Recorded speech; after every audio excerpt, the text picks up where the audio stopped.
Welcome to War Party After Party. I'm Ryan. I'm Brian. I'm Connor. Alright, guys. So, this month, Games Workshop kind of did a big, huge switcheroo. White Dwarf is no longer a monthly magazine. It is now weekly. With the new edition of Warhammer Visions being a monthly, more visual base, and the White Dwarf has become more of a, I guess you would call it, announcement base, would be my best call for it. It does that without being a catalog, which is nice. Yeah. They've added a lot to the weekly White Dwarfs that I really, really enjoy. They've added bits of the week, which, although I have disagreed with some of the choices, I think it's a really cool kind of, this is the kind of stuff that sometimes maybe gets thrown away, that you may want to look back at those sprues again and make sure you're plucking everything off there. For sure. And then they've also added just kind of weekly articles that really, I think, add some flavor to the White Dwarf. So it's not just every month you spend your $12 and because your army's in it, or because you want to see what's coming next. There's the announcements, but there's also some really interesting kind of informational pieces, I guess. Yeah, definitely. I personally like the opinion pieces a lot, especially by like the designers and everything like that. It's kind of cool to get their perspective. Yeah, absolutely. And I know you said you really, really like one of the weekly... Oh yeah, the Munitorum reports. Those are super awesome because it's basically GW's way of saying, hey, we're paying attention. I mean, you have these reports that, kind of let you know how the most recent releases have affected gameplay and stuff like that, which is, I think, really interesting and a great addition to the magazine, especially if it's weekly, because it's like immediate feedback. Yeah. Yeah, definitely. Well, out of all the stuff in the new White Dwarf, what were you liking the most? I really like that they give sample rules for especially like characters or a unit that wasn't previously in a book that's coming out.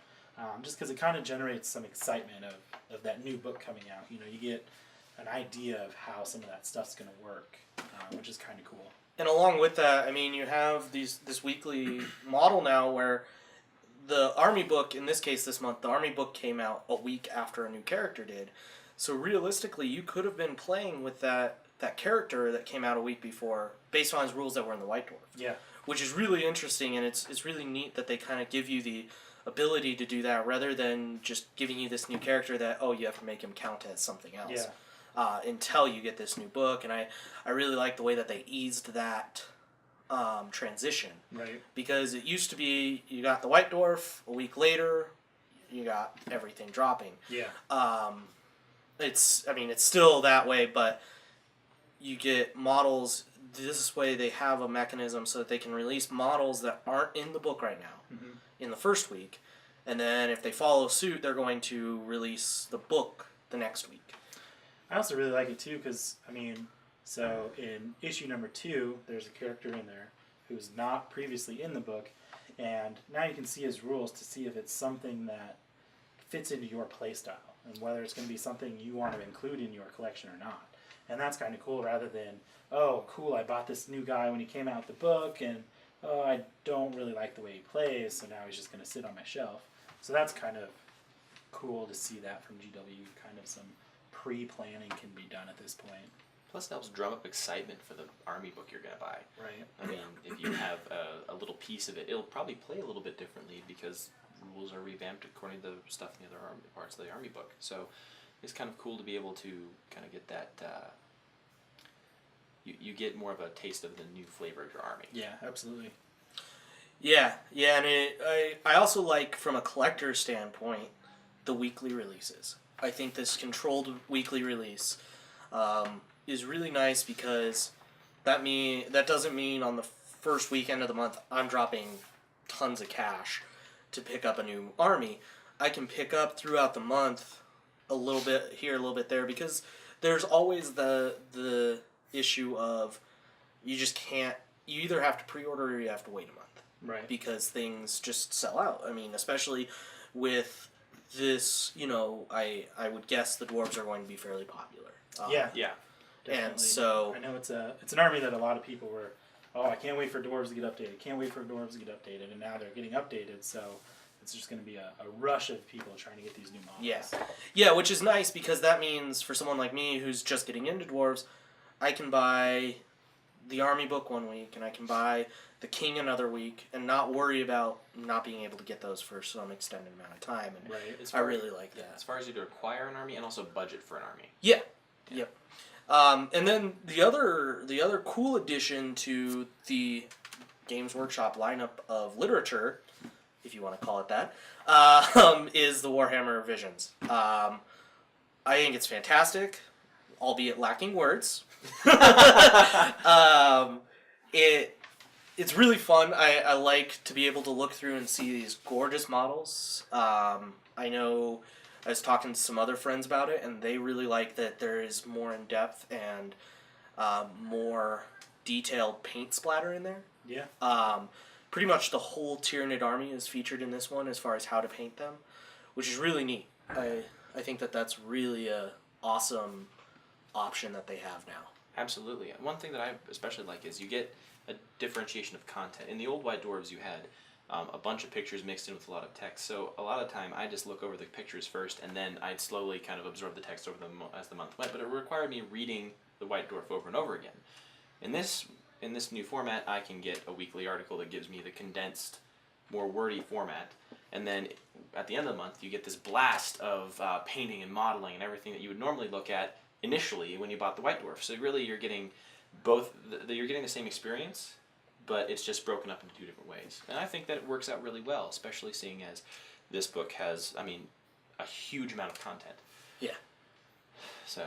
Yeah, and I really I think it's something that was coming. It's something that needed to happen, kind of sifting out the play, which is sort of what's left in White Dwarf at this point, is how you play the game, versus the hobby, which is what's in Visions at this point. Mm-hmm.